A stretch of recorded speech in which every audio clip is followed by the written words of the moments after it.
E o tema que eu propus para a Jacerley, que poderia contribuir com vocês contadores, é crimes financeiros, que é um tema muito amplo.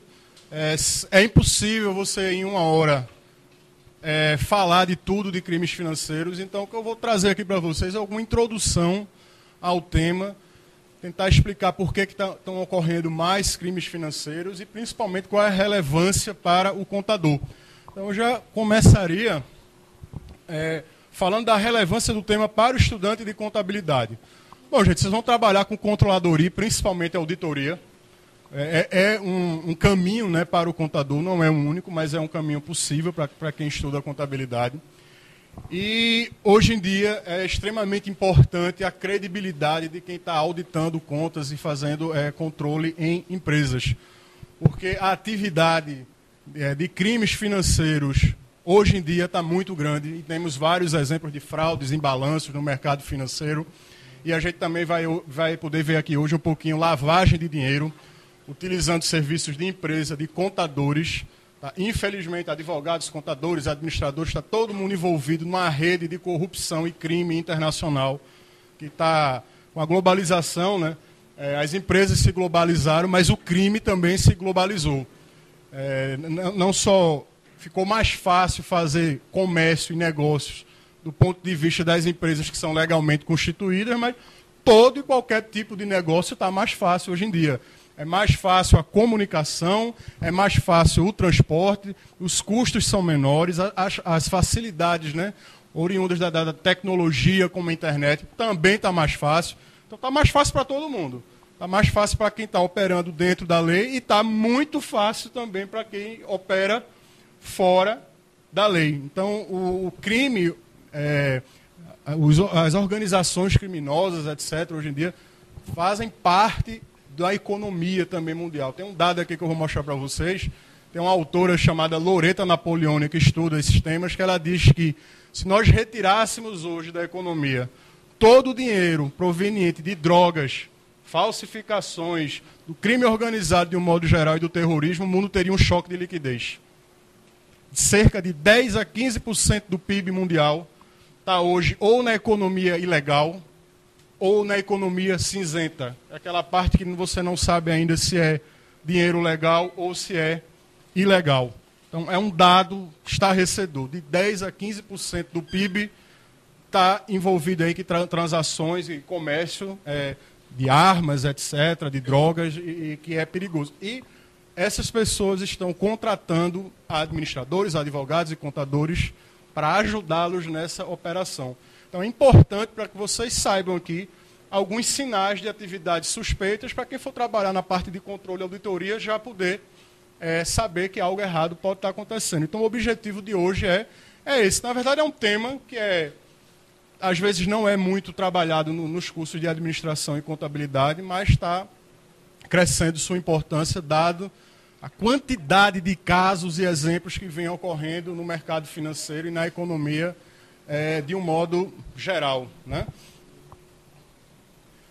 Então, gente, uma forma que é muito utilizada como exemplo de crime financeiro é a lavagem de dinheiro. Não é que a lavagem de dinheiro seja um crime em si, mas a lavagem de dinheiro vai tentar esconder ou tornar limpo um dinheiro que é oriundo de uma atividade que é ilegal ou que é suja.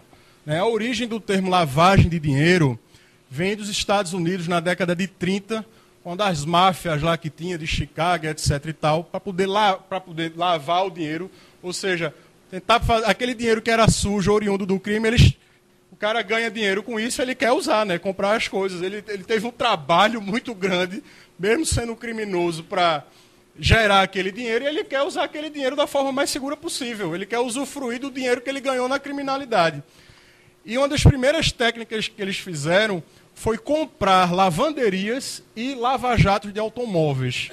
Principalmente porque são negócios em que a utilização de dinheiro vivo, que a gente fala cash, né, que é o dinheiro papel moeda, são atividades que há uma utilização enorme de dinheiro. As pessoas geralmente pagavam na época, hoje em dia menos, né, mas na época todo mundo utilizava o dinheiro. Então eles pegavam dinheiro de venda de drogas ilícitas nos Estados Unidos na época. álcool era proibido, então havia um mercado negro de bebidas enorme. Ninguém deixou de vender bebida, a bebida continuava sendo vendida, mas de mercado negro. E o pessoal pegava aquele dinheiro e tinha que dar uma origem supostamente legal. Não podia dizer que aquilo ali era de venda de bebida, porque era proibido, tá? Em algumas regiões dos Estados Unidos. Então o pessoal pegava um dinheiro de uma lavanderia ou de um lava-jato de carro, dizia que se lavou mais roupa e carro do que realmente tinha acontecido e dizia que aquele dinheiro, a origem dele era do negócio de lavanderia ou de lavagem de carro. Daí veio o nome lavagem de dinheiro, porque estava ligado a lavagem de roupa e lavagem de carro. É uma forma de você despistar ou de você enganar, digamos, as autoridades que faziam a fiscalização e a regulação. Pegava aquele cara lá, olha, esse dinheiro não é ilegal, esse dinheiro vem de atividades legais. Eu tenho empresas abertas, constituídas, recolhem impostos, geram empregos, e o dinheiro que eu ganhei hoje não foi ilegalmente, foi de uma atividade empresarial legal. Então, isso aí desde da década de 30, portanto. Tá? Então, a lavagem de dinheiro é um subproduto da fraude financeira. Tá? Mas a fraude financeira também é, em alguns casos, a continuidade do processo de lavagem, pois a própria fraude é financiada pelos ganhos de um crime anterior. Você ganha o dinheiro através de algum crime, com esse dinheiro você acaba financiando outros tipos de fraude. Então a lavagem de dinheiro nada mais é do que tornar limpo dinheiro que vem de outras fraudes que são cometidas por esses grupos. Tá? O que é que aconteceu ultimamente? Bom, esse problema que eu falei para vocês, que tem origem até anterior à década de 30, eu citei aqui a década de 30 nos Estados Unidos apenas porque a origem do nome lavagem de dinheiro vinha daquelas atividades, mas isso aí é muito antigo. Mas, ultimamente, este problema se tornou muito maior. Tá? Obviamente que a globalização potencializou o número de casos e de oportunidades para quem opera na ilegalidade, porque o comércio está mais livre. E como eu falei para vocês, o comércio está mais livre para todo e qualquer tipo de comércio. Seja o comércio legal ou seja o comércio ilegal. Por isso que eu coloquei aqui a queda do muro de Berlim, caiu em 1989. Esses países migraram para uma economia tipo de mercado, né, uma economia aberta, e a ideologia, né, do livre mercado prega menos barreiras ao comércio, mais transações, mais facilidades. Então isso facilitou, de fato, as trocas comerciais legais e ilegais. Nos países do leste europeu aconteceu ainda um problema maior, que foi a transição de sair do comunismo para o capitalismo. Muitas pessoas que integravam a base do governo acabaram formando redes de crime organizado, que quando vai existir a transição, eles vão utilizar essas informações que eles tinham em caráter, obviamente, próprio. O caso mais notório é da Rússia, e boa parte da privatização que aconteceu na Rússia foi dominada por gangues, realmente, de oligarcas que surgiram. A Rússia, de um dia para outro, surgiram não sei quantos milionários, né, e muito disso através da corrupção e da pressão de máfia, de gangue mesmo. Tá? Então, com esse processo todo de globalização, internet, tudo isso fez com que o problema ficasse maior. E essa competitividade também faz com que as empresas, às vezes, se sintam pressionadas a dar um jeito ali no balanço para uma situação que era não muito agradável, parecer não tão ruim para quem quer investir nas empresas. A empresa tem uma certa dificuldade, se ela tem ações em bolsa, você sabe que tem que divulgar os balanços e as informações, e etc. e tal. E ocorreram casos em que as empresas fraudaram o balanço, porque se ela colocasse a situação real da empresa, os investidores iriam o quê? Correr. Então, no caso da Enron e WorldCom nos Estados Unidos, por volta do ano 2000, o pessoal no balanço pegou despesa e colocou como investimento. Então, isso alterou a análise de uma pessoa que ia comprar uma ação desta empresa. Quando ele olhou assim, olha, está com tal situação, mas não é tanta dívida, é mais investimento. E aí o cara comprava, botava o dinheiro numa empresa que, na verdade, estava com um rombo o quê? Enorme. E muita gente perdeu dinheiro por conta disso daí. E quem compra ação não são apenas banqueiros e pessoas que têm dinheiro.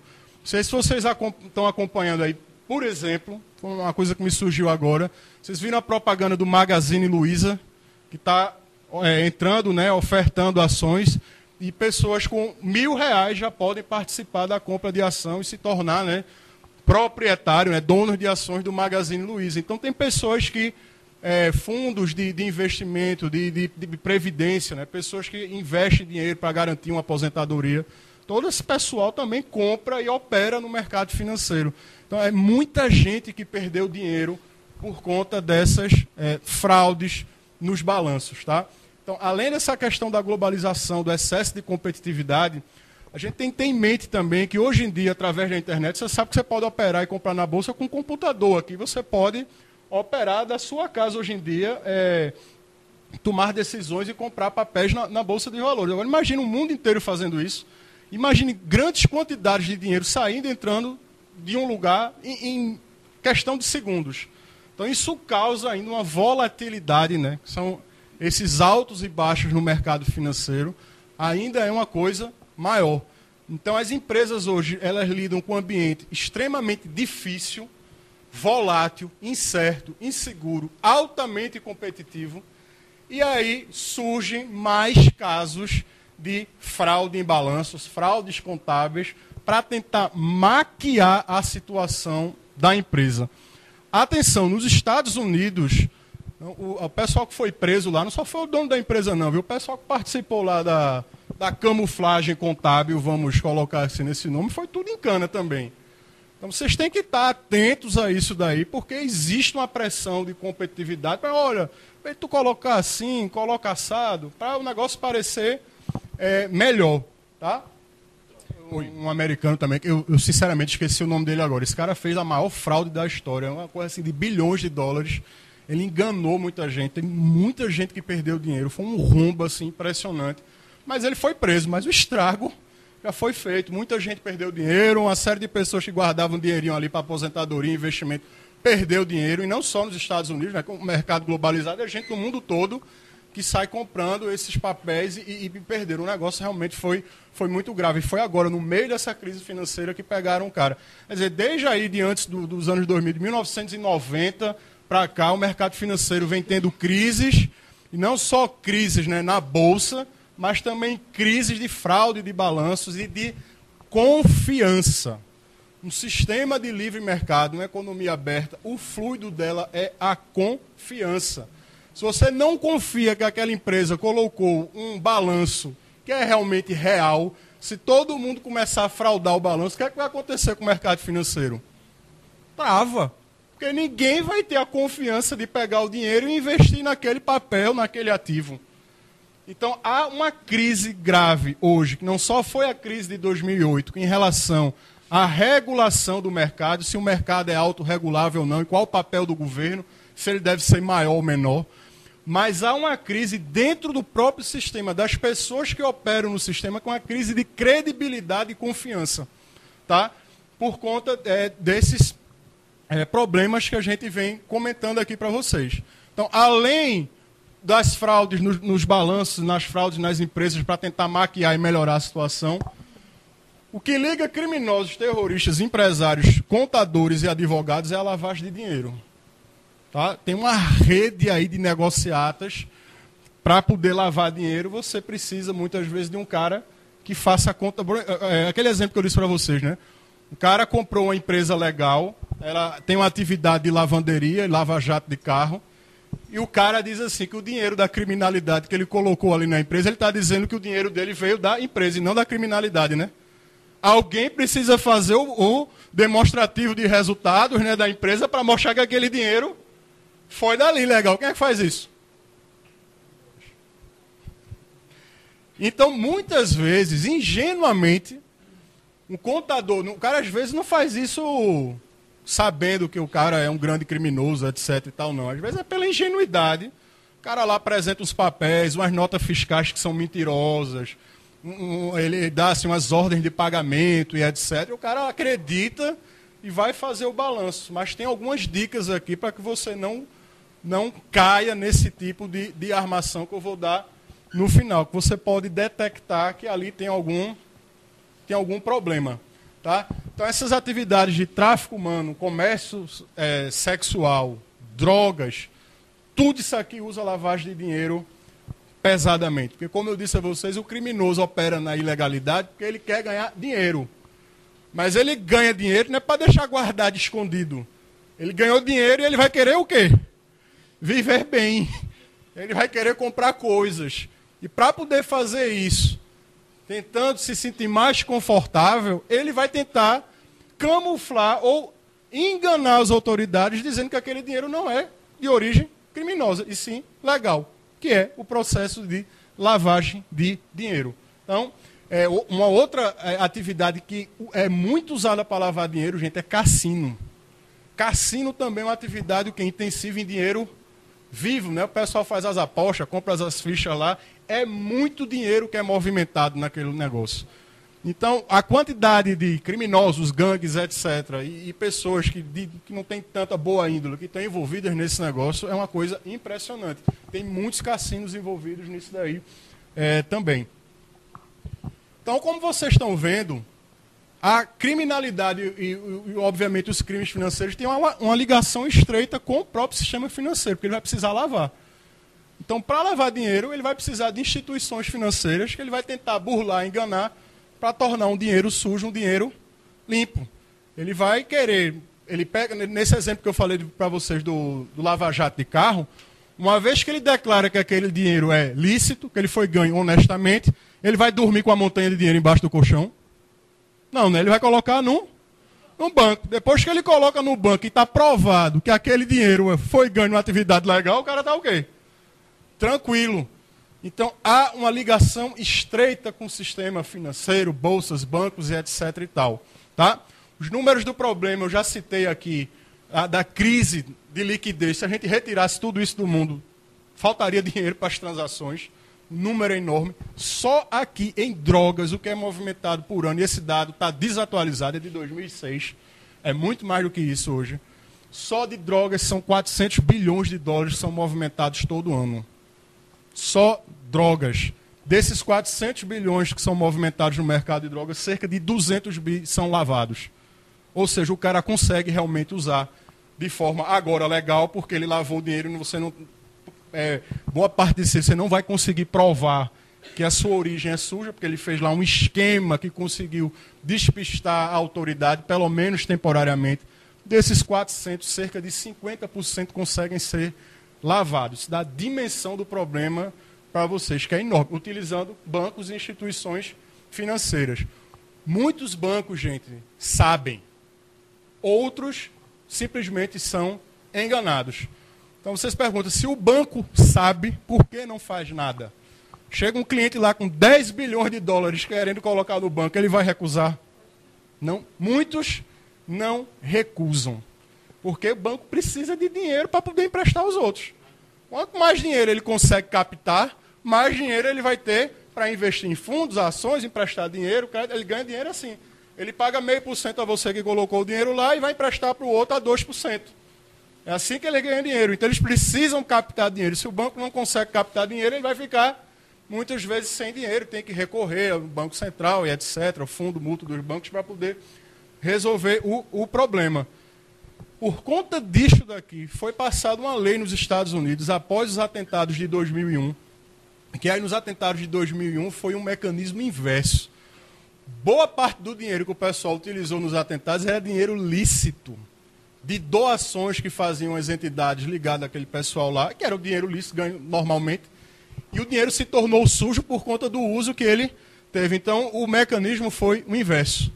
Então, o pessoal usou lá, tinha cartão de crédito, tirava dinheiro, abria a conta e movimentava, mas ninguém sabia o que é que ia acontecer. Só que, por conta de tudo que aconteceu, das fraudes nos balanços, etc. e tal, o governo americano passou um ato chamado Ato Patriota. Olha o nome, né, da coisa, Ato Patriota. Uma coisa que esse Ato Patriota fez foi regulamentar um pouco essas transações que ocorrem no mercado financeiro, é que o banco, hoje em dia lá, tem uma lei chamada Conheça Seu Cliente. Que o banco é obrigado, hoje em dia, a conhecer quem é que está abrindo aquela conta. Ou seja, antigamente, você abria uma conta no banco, O cara não fazia muita pergunta para você, né? Daí, identidade, CPF, comprovando de endereço, etc e tal, você abria lá sua conta, né? Se você estivesse fazendo alguma coisa errada, a responsabilidade não caía no banco. A culpa é sua, né, que está fazendo alguma coisa. Se um cliente de um banco estiver fazendo alguma coisa errada, se as autoridades conseguirem provar que o banco tinha como saber que havia sinais ali suspeitos, o banco pode ser levado à justiça hoje nos Estados Unidos, por conta disso daqui. É a lei Conheça Seu Cliente. Então, hoje, para abrir uma conta, você responde muito mais perguntas. E se o banco olha assim, olha, Tropper é o quê? Bom, Tropper faz uma atividade que ele ganha pouco. Se o cara tem uma atividade, ele declarou a profissão, você tem que ir lá, né, trazer os comprovantes, etc e tal. Uma atividade que tem uma remuneração baixa e a conta de Tropper está tendo muita movimentação financeira, o banco agora não pode ficar o quê? Quieto, não pode ficar omisso. E tem muitos bancos, você sabe, que tem contas secretas, né, ainda hoje. Na Áustria, na Suíça, bancos em paraísos fiscais, que não sabe nem o nome de quem é, só está lá o dinheiro. Obviamente que o nome disso é paraíso fiscal, em alguns casos. O cara lá não paga taxa, não paga nada, em alguns lugares nem o nome dele se sabe, é um dígito lá que ele acessa a conta. É óbvio que isso é um convite para todo tipo de porcaria que possa existir. Então, isso está mudando, e é essa novidade que eu estou querendo mostrar para vocês. Isso ainda não chegou no Brasil. Na verdade, aqui a gente tem mal uma legislação de lavagem de dinheiro, a gente não tem.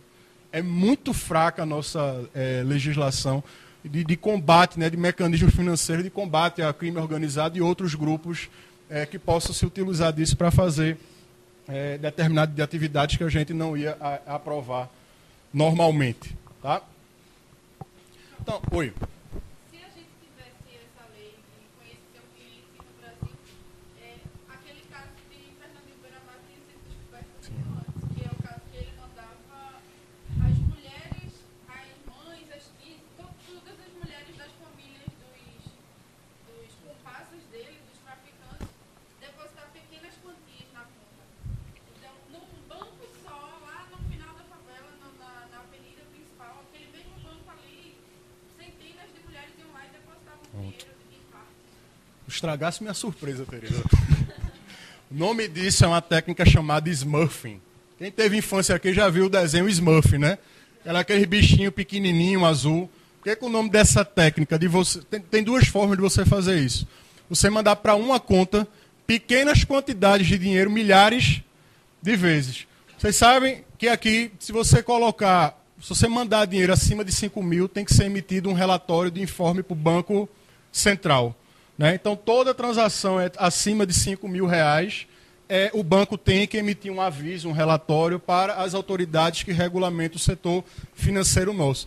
O que é o Smurf, então? Em vez de mandar 5 mil, eu vou mandar 4.900 e depois mando mais 100. Se eu precisar mandar 50 mil, eu vou utilizar esse tipo de transação 15 vezes. Então, são milhares de pequenas transações para mandar o dinheiro todo e aí você fugir da regulação das autoridades. A técnica disso é chamada Smurfing.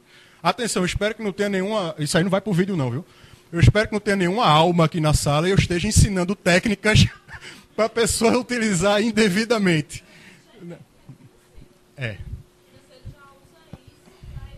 Impostos, etc. Que aí você tem níveis, né, de pagar mais.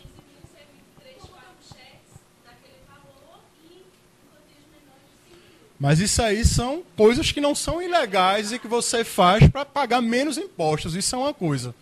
Aqui é uma técnica para fugir do controle das autoridades, é tentar esconder. Então, hoje em dia, antigamente era mais usado em uma conta e centenas e milhares de depósitos em uma conta.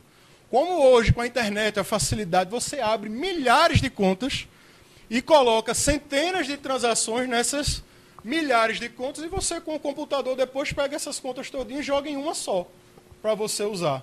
Então, isso é uma forma de você tentar dificultar o controle das autoridades. Mas ainda tem uma outra. Porque como você consegue fazer tudo no computador, você pode rodar o seu dinheiro no mundo todo, não pode? O seu dinheiro vai para um país, vai para outro, você lá no clique do mouse vai fazendo um monte de transação. O problema é que cada país tem uma legislação. Não existe uma legislação global ou um mecanismo global de combate. Então, como eu disse a vocês, tem países, inclusive, que permitem contas secretas, sem nome, no anonimato, etc. e tal. Então, o pessoal aproveita as diferentes legislações de cada país para fazer algo que no mercado financeiro existe. Júlio é professor de mercado financeiro, de economia. Quem investe em mercado financeiro sabe que você não pode colocar todos os ovos numa cesta só. Porque se aquilo lá é errado, você está frito. Esse pessoal aqui, rapaz, é inteligente, faz a mesma coisa. Eles pegam esse dinheiro e diversificam suas aplicações numa série de ativos. Uma coisa que eu li interessante, que depois do atentado de 11 de setembro, obviamente que alguns tipos de empresas vão sofrer uma queda grande em suas ações e outros tipos de empresas vão ser o quê? Valorizadas. Esse pessoal que já sabia o que ia acontecer, já sabia que empresa de seguradora de aviação civil, o quê? O preço ia cair. O que é que vocês acham que vai acontecer com empresas que atuam na área de segurança militar e etc? Qual é a expectativa dessa ação? Subir, porque provavelmente eles pensaram, vai ter algum tipo de resposta, o governo vai gastar, vai investir, a empresa vai lucrar, então a ação vai ficar o quê? Valorizar. Depois eles pegaram o dinheiro e compraram essas ações que eles sabiam que iam valorizar. Eles ganharam dinheiro em cima ainda. Sabiam o que realmente ia acontecer. Então, ele não está lidando com ninguém que é amador. E o dinheiro fica passando de um país para outro. Para tentar... É difícil, um país não coopera com o outro facilmente. É muito difícil a cooperação de um Estado com o outro para coibir esse tipo de prática. Cada um tem sua soberania, sua jurisdição, e é complicado. Por isso que eu peguei essa frase aqui, que é de um autor chamado Jeffrey Robinson, que ele diz o seguinte, ó, aparentemente, vivemos hoje em um mundo em que uma filosofia do século XVII, a soberania, cada Estado tem sua soberania, é reforçada por um modelo judicial do século XVIII, modelo e leis muito antiquadas para combater esse novo tipo de fenômeno, que, por sua vez, é defendida por um conceito de law enforcement. Law enforcement são as agências que têm responsabilidade de manter e zelar pela lei. Do século XIX, que ainda tenta lidar com os desenvolvimentos tecnológicos do século XX. Internet, computador, Excel, etc. Aí ele conclui, estando nesse estágio, podemos esperar que o século XXI pertença aos criminosos transnacionais. Porque os instrumentos que a gente tem para pegar esse pessoal está atualizado. Os nossos instrumentos legais, nossas instituições, nossos conceitos estão obsoletos para lidar com esse tipo de problema. Então, enquanto isso existir, o pessoal vai aproveitar. Por isso que eles estão ganhando dinheiro e se tornando tão influentes. Tem estados no mundo, gente, que o crime organizado hoje é tão forte que o interesse nacional hoje é o interesse da organização criminosa. Eles compram a eleição, assumem a presidência. Tá? Até aqui no Brasil teve um caso de um deputado que se candidatou a deputado federal representando o PCC. Vê que legal. O primeiro comando da capital de São Paulo, com o dinheiro dele, financiado mesmo. Então, o problema é realmente grande. Tá? Eu vejo isso aí com olhos péssimos, né? Porque ainda está na questão da impunidade. Só dá só um exemplo, que é um exemplo comum, que acho que todo mundo deve saber, que passou inclusive num desses jornais de domingo à noite aí, há umas 4 semanas atrás, sim, que foi o caso do Banco do Santos. O indivíduo lá que roubou feio, descaradamente, né? E a casa dele que vai lá quase R$ 1 milhão, está lá há 12 anos. E ela não foi vendida ainda. Não só no Banco Santos, que agora teve o caso do Pan-Americano, né, de Silvio Santos, um rombo absurdamente grande também. E o problema de banco é o seguinte, é que o banco não é uma empresa normal, como, por exemplo, você ter uma mercearia. Se tua mercearia quebra você e algumas pessoas vão ficar tristes porque não vão poder comprar algumas coisas na esquina de casa. O problema quando um banco quebra é que não quebra só o banco, quebra todo mundo que tinha dinheiro no banco. E essas pessoas que tinham dinheiro no banco devem a outras pessoas. Ele quebrando, o resto também quebra. É o efeito dominó. Só que o pessoal que trabalha em banco sabe disso. Então eles acabam, muitas vezes, isso facilita, né, não só a fraude, porque no caso de Silvio Santos, foram os próprios executivos do banco que roubaram. E roubaram muito. Tá? E o banco, você vê, levou a praticamente a quebra do banco. Tá? E é difícil, você diz, por que salvaram o banco, etc. O problema não é ele, não, é todo mundo que tinha dinheiro lá dentro. Na crise financeira dos Estados Unidos, a mesma coisa, né? Quando teve lá, salvou-se alguns bancos e teve que salvar para que a quebradeira não fosse maior. O problema, em economia, Júlio está aqui, é a questão do efeito moral na economia. Se o banco não quebra, você não deixa o banco quebrar, qual é o estímulo e incentivo que você está dando? Faça qualquer coisa que você tiver, porque se acontecer algum rombo, algum problema, a gente vai lá e salva. Agora, se o governo não fizer nada e não salvar o banco, o risco é o quê? Do efeito dominó. Então, o que alguns países fizeram foi o seguinte, deixou quebrar uma parte e salvou outra parte. Se você salvar sempre as irresponsabilidades que ocorrem no mercado financeiro, é a mesma coisa de você fizer qualquer coisa na sala e nunca há punição nenhuma. O cara vai aprender, eu posso fazer o que quiser que não vai acontecer absolutamente nada. Então, este é o problema, é o dilema que se vive. Tá? Então, tem alguns outros exemplos aqui de crime, para a gente sair um pouquinho do mercado financeiro. Eu não sei se vocês viram o que aconteceu no BNP Paribas, que é um banco francês. Um sujeito que, 27 anos, novinho, começando a carreira, ele teve uma brilhante ideia.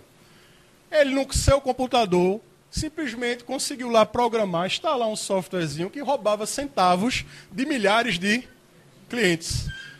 Ninguém ia perceber 5, 10 centavos saindo da sua conta. Resultado, rombo de 7 bilhões de euros no banco. Uma pessoa... Não sei, sinceramente, não lembro do caso. Ele roubava 1 centavo de cada conta. Não vi esse caso aqui, não. Acho que da Previdência, não lembro bem. Sei que ele também enricou e depois pegaram. Conseguiram pegar. Nesse caso aqui... Hã? Do BNP. O carinha causou um rombo no banco de 7 bilhões. Agora, tu imagina, não é só o banco, né? São os investidores, os acionistas. Quando você percebe o tamanho do problema que uma pessoa causou. Simplesmente com internet e etc., sabendo um pouquinho de programação, o cara fez isso. E durante muito tempo, porque um cara só conseguir roubar assim, de centavos 7 bilhões, tu vê a artimanha que o cara conseguiu fazer. Né? A Enroll e o WorldCom, a gente já falou, né, que foram as fraudes que o pessoal fez no balanço, para no mercado financeiro ludibriar os investidores, para não mostrar a situação real da empresa, e aí as pessoas continuarem comprando ações, o que aconteceu. Também tem. O Bunigate é talvez o pior caso, e não foi tão comentado. É um caso tão escabroso que foi o seguinte, um cara lá no banco, ele lavava dinheiro para os ditadores na África. Ele pegava dinheiro que saía lá, o cara roubava nada, mandava para lá, e o cara fez um fundo dentro do próprio banco. É como se ele tivesse construído um banco paralelo dentro do Banco de Nova York. Isso aí foi o Bunigate, foi um escândalo que aconteceu. Também, mais uma vez, lavando dinheiro de corrupção e etc., e de chefes de Estado. Isso num banco em Nova York. Pergunta, por que no banco em Nova York? Porque quem atua na criminalidade, quem faz lavagem de dinheiro, o sonho dele é conseguir lavar o dinheiro e deixar esse dinheiro num centro financeiro grande, num banco o quê? Respeitável. Porque um banco sólido é mais difícil quebrar, então ele fica com seu dinheiro seguro. E se ele precisar ir para algum lugar, ele vai para Nova York, para Londres, etc. e tal, vai gastar o dinheiro dele lá. Então, isso é uma dica, né? Muita gente que comete atividades ilícitas acaba, de certa forma, preferindo instituições grandes em grandes centros financeiros pela questão da segurança. Foi o que aconteceu aqui no Bunigate. Esse exemplo aqui é um interessantíssimo, mas obviamente preocupante. O interessante é a forma como é que o pessoal... Para fazer porcaria, o pessoal tem uma criatividade impressionante, né? Porque a questão é a seguinte, o pessoal que vende cocaína lá na Colômbia, eles vendem cocaína fora da Colômbia, principalmente nos Estados Unidos, né? Esse pessoal recebe pagamento em quê? Em dólar, concordam? Só que os produtores e o pessoal que trabalha na Colômbia vai receber em dólar? Não, vai receber em peso.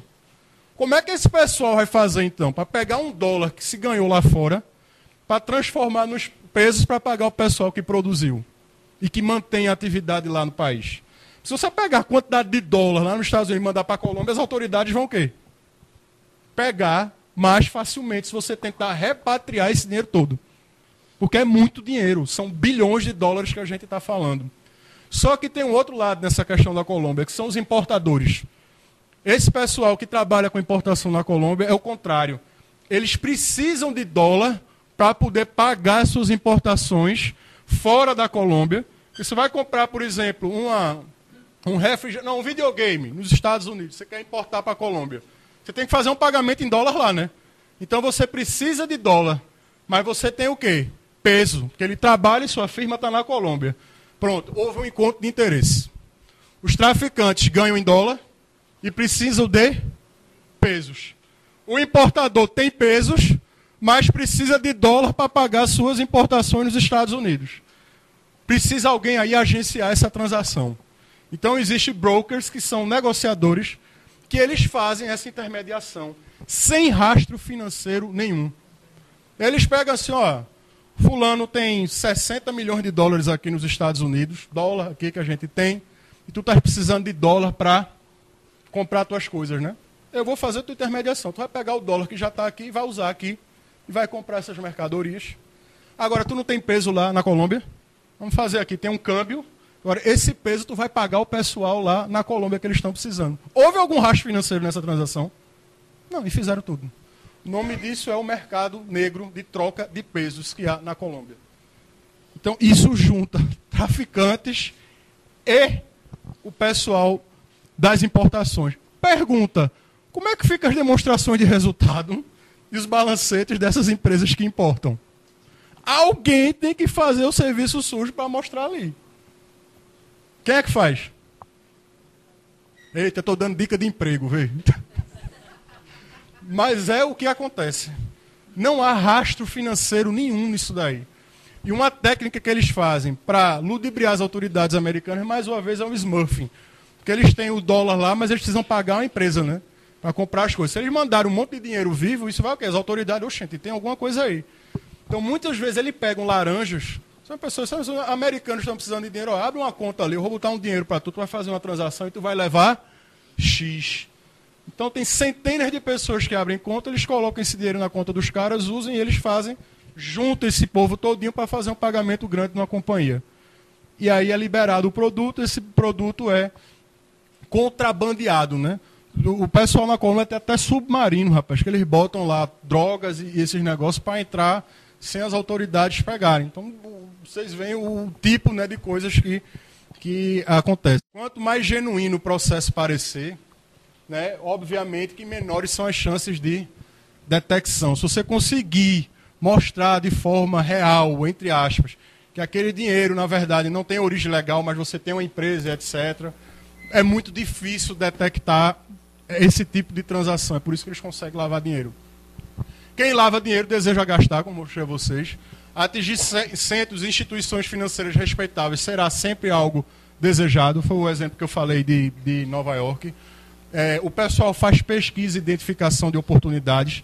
Se tem um país que avança na legislação e no combate a esse tipo de crime, o pessoal simplesmente se move para outro lugar. Então estão o tempo todo alertas ao que acontece. O dinheiro segue sempre para mercados disponíveis e desejosos em obter esse dinheiro. E tem muita gente que quer porque precisa de dinheiro e recebe mesmo que seja suspeito. Tá? Então, a globalização está bem mais avançada do que os mecanismos regulatórios internacionais. Praticamente, os mecanismos de regulação e de combate a isso internacionalmente são muito tímidos, enquanto que esse pessoal está muito avançado. Tá? Então, passar por diversas jurisdições, passar por países diferentes, que têm legislações diferentes, agências de combate diferentes, eles sempre fazem isso porque isso atrasa ou frustra os esforços de tentar pegar esse pessoal. Como eu também já referi para vocês, não colocarão todos os ovos em uma cesta só, diversificação, eles diversificam, né? E, obviamente, um criminoso, um trabalhador, entre aspas, um cara que ganhou dinheiro na criminalidade, ele vai o quê? Desejar comprar para si um prêmio pelos seus esforços. Então, uma dica. Muitos desse pessoal aqui compram produtos de luxo. Porra, ganhei dinheiro e etc. Foi muito difícil, eu mereço um prêmio, né, pelo meu gênio e etc. E aí compram carrões, mansões, equipamentos de última geração. É uma dica para detectar esse tipo de atividade. O pessoal acaba gastando dinheiro em produtos de luxo. Eles ganharam dinheiro e vão querer usar. Bom, algumas dicas. Que horas são? 9h30. Algumas dicas para as empresas, né, que queiram ficar ilesas, né, e não ser usadas para esse tipo de problema, para que você consiga detectar e evitar que isso aconteça em sua empresa, né? Tem algumas dicas aqui. O primeiro é que você conheça seu cliente e utilizar o mesmo mecanismo que os bancos estão fazendo hoje nos Estados Unidos.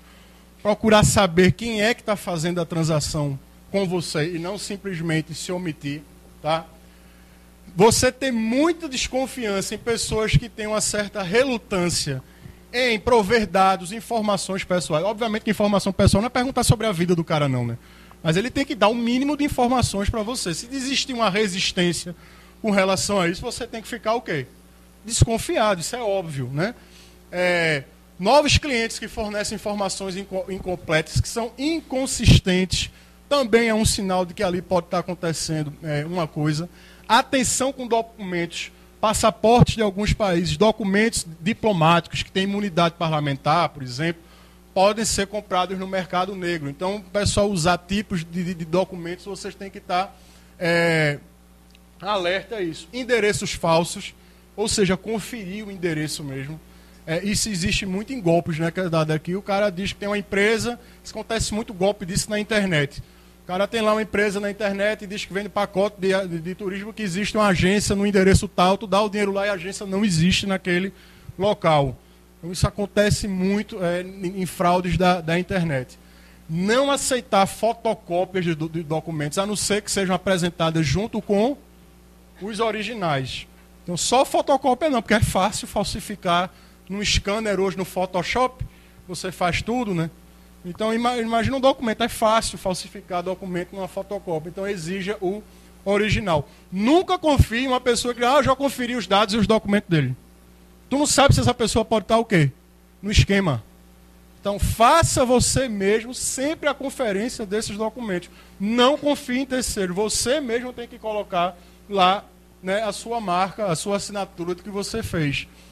Checar sempre documentos, ordens de pagamentos, algum tipo de transação que envolva bancos internacionais, porque muitos desses bancos internacionais são bancos de fachada.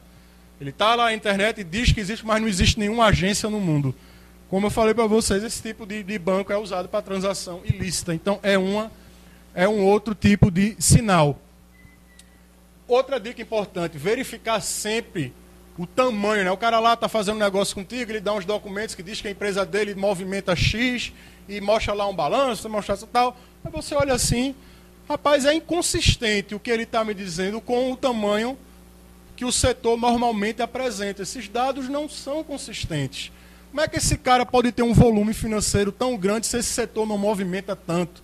Como é que ele pode ter tanto dinheiro se não se ganha tanto dinheiro nesse mercado? Se esse mercado não está bom, se existem milhares de empresas, a concorrência é muito forte, etc. e tal. Então você tem que checar e analisar esse tipo de informação, né? Prestar atenção quando um grupo de pessoas, ou um grupo de conta, ou de empresas chegam de fora assim e vai lhe procurar, assim, de uma forma rápida. Opa, veio assim, não sei quantas pessoas de fora querendo fazer negócio, abrir uma conta aqui, ou querendo que eu venda tal coisa e receba dinheiro em cash vivo. Opa, cuidado. Pode ser que não seja um dinheiro ilícito. Ó, aqui é um caso grave do que aconteceu aqui no Brasil, que foi lavagem de dinheiro. Que você que está com a camisa do Botafogo, qual foi o time aqui que foi utilizado sem dúvida para lavar dinheiro? Corinthians. Quem era Kia Jorabichian? O cara começou a dar dinheiro, não se sabia quem era a MSI, não se sabia de onde aquele cara apareceu. Foi muito dinheiro que colocaram. E ele sumiu de repente. Quando as autoridades brasileiras começaram a investigar o cara, ele o quê? Se mandou para longe. Viu como é difícil pegar? Porque é jurisdição diferente. Ele cometeu um crime aqui, foi para Londres, está lá andando, etc. Foi muito dinheiro que foi lavado no Corinthians, não foi pouco não. E tem times de futebol, tipo América de Cali na Colômbia, que quem era o dono eram os traficantes mesmo.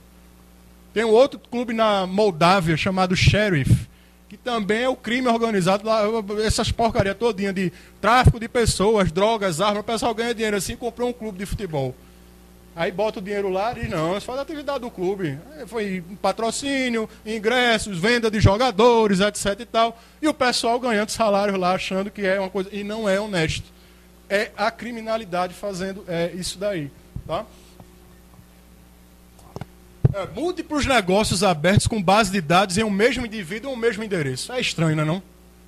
Cara, tem 50 empresas e as empresas são baseadas em 50 no endereço só. É esquisito, tá? Ou então várias pessoas, vários indivíduos, mas todo mundo dá o mesmo endereço. Também é o quê? Suspeito, alguma coisa está acontecendo aí. De relevância crucial é a análise se há consistência entre atividades do cliente e do ramo aparente de seu negócio. Exemplo, o cara diz que sua empresa tem uma atuação regional, mas quando tu vai olhar a documentação da empresa, tem não sei quantas mil transferências de dinheiro para fora e de fora para cá. Tá esquisito, não tá? Se ele diz que opera regionalmente num ramo que não tem muitos negócios para fora, como é que tem tantos documentos desse tipo? É esquisito, tá? Então, é uma outra dica. Instruções não usuais de clientes normais de determinada área de negócio. Então, determinada área de negócio tem um certo tipo de perfil, né? De volume financeiro, de documentos, de atuação que a pessoa tem como empresário. Se o cara começar a dar informações para vocês muito díspares, né? Muito distante do que normalmente acontece, o cara tem que ficar o quê? De orelha em pé. Pode ser alguém que queira ali usar. Óbvio também, dinheiro vivo numa maleta, que ocorre até hoje. Não acho que isso é coisa de 007, não. Até hoje tem muita gente que anda com maleta de dinheiro. É ou não é? Então o cara chega com a maleta cheia de dinheiro, você tem que prestar atenção. Alguma coisa pode acontecer. Olha, teve um colega meu, que às vezes você aceita isso e pode se dar mal. Tem uma pessoa que eu conheço, que ele conhecia um advogado de infância, morava lá na mesma área e tal. Aí o advogado chegou para ele e disse assim, ó, estou vendendo meu laptop. Estou precisando, ele estava precisando de um laptop, aí comprou inclusive num preço que era de mercado. Obviamente que ele comprou mais barato, porque era um laptop usado. Não lembro sinceramente o valor. Ele comprou o laptop, mas o laptop estava com defeito. Aí ele ligou para uma loja, ó, meu notebook está com defeito, tal, assim, sabe. Vocês consertam aí? O pessoal, conserto. Quando ele chegou na loja, o computador tinha sido roubado de lá. E ele simplesmente foi preso em flagrante, acusado de receptação. Porque este advogado trabalhava, que ele comprou, ele não sabia de fato. Esse cara trabalhava para criminosos, era advogado criminal, e ele recebia os seus honorários com produtos, por exemplo, laptops, etc e tal. E aí o cara na inocência, não, eu conheço ele não era amigo, mas conhecia, não, vendeu, não pediu nota fiscal, foi consertar e acabou preso. E esse colega meu ainda tinha tatuagem. Aí quando o pessoal olhou, eita, esse cara é barra pesada mesmo. E um menino, rapaz, que não fazia, foi preso. Passou um dia lá preso, etc e tal, e depois conseguiu. Ele foi para a CPI da receptação aqui no estado. Acredita nisso? Vê só que coisa. Porque ele foi acusado de participar de uma rede de crime aqui no estado. Aí teve uma CPI desse negócio, ele foi convocado. Tu imagina, um pobre coitado, pai, nunca tinha visto nada disso, lá no meio dos deputados, fazendo pergunta para ele sobre o crime organizado aqui em Pernambuco e receptação de computadores e equipamentos de informática roubados. Graças a Deus ele conseguiu provar a inocência, todas as acusações foram mas vê só porque não pediu uma nota fiscal. Esse negócio pode acontecer com qualquer um mesmo. Tá? Isso não é história de filme, não, isso aconteceu com um conhecido meu. Então, ó, dinheiro vivo numa maleta, desconfiem. Suspeitar de jurisdições que são meio duvidosas. Como eu falei para vocês, tem certos países que aceitam contas que não tem nome, etc e tal. Você tem que estar suspeito, né? Tem que ter uma atitude suspeita em relação a isso. Prestar atenção nas exigências legais que são feitas para transações que envolvem certas quantias de dinheiro. Então aqui, foi o exemplo que eu dei, aqui R$5.000 e tem um relatório que é enviado. Então, se há uma série de transações a 4.900, a 4.500, você tem o quê? Que ficar de olho nisso daí. Inúmeras contas com pagamentos pequenos e deixas para uma grande conta, foi o Smurfing, né, que eu falei com Tereza. Número grande de transferências para bancos estrangeiros, especialmente paraísos fiscais. É óbvio que isso é suspeito. Empréstimos para bancos e de bancos estrangeiros sem nenhuma consistência com o negócio que a pessoa tem, também é esquisito. E empresas que são garantidas, apoiadas ou subscritas por bancos no exterior que não são bancos confiáveis. Tá, não, essa empresa lá está garantida, tá, o banco lá está... Mas que banco é esse? Porque você pode cair numa roubada e acabar fazendo transação com a empresa que está subscrita, apoiada, garantida por um banco que, na verdade, é um banco de fachada. Tá? Alto volume de pagamento em cash, em dinheiro vivo, né? Quando não é normal da atividade. Chegar um cara lá no Lava Jato, etc., pegou um dinheiro lá, é normal no Lava Jato, é justamente por isso que ele é utilizado para lavar dinheiro. É uma atividade que usa muito dinheiro vivo. Mas hoje em dia, gente, que o cheque está desaparecendo, é tudo eletrônico, né? É cartão com chip agora. Eu vi até hoje uma reportagem que cartão de crédito do futuro vai ter até LCD. Você pega lá o cartão e tal, lá, touchscreen, etc. Pode ter sua foto, pode ter a sua digital. Então, dinheiro em cash mesmo, papel, moeda, cada vez vai circular menos. Então, se você sabe que isso está circulando, mas chegou um cara lá com alto volume de dinheiro, é esquisito hoje em dia. Tá? Ninguém anda com não sei quanto de dinheiro aí no bolso. É esquisito. Então, desconfiem. Bom, gente, essas são as dicas aí para vocês. São dicas iniciais, obviamente, para tentar detectar atividades suspeitas. Eu programei minha palestra para mais ou menos 45 minutos para abrir para perguntas, dúvidas, questionamentos, alguma coisa que vocês queiram saber a mais, eu estou à disposição. Espero que tenha sido interessante abrir a cabeça de vocês para uma área que está precisando de pessoas para atuar na auditoria e na detecção de crimes. Há pouquíssimos profissionais que fazem esse trabalho. Fiquem alertas a isso, porque a legislação no setor financeiro está mudando. Como eu falei para vocês, já nos Estados Unidos, os bancos hoje estão sendo responsabilizados por atividades suspeitas dos seus clientes. Então, isso é uma tendência, isso pode chegar por aqui. Na hora que chegar por aqui, os bancos vão precisar contratar o quê? Pessoas para detectar movimentos suspeitos em suas operações, para que o banco não seja responsabilizado. Então, isso é uma área aí que pode estar se abrindo, tá? Para a pessoa fazer esse tipo de controle e auditoria nesses tipos de transações. Obrigado, gente. Estou aí tão aberto a perguntas, caso vocês tenham.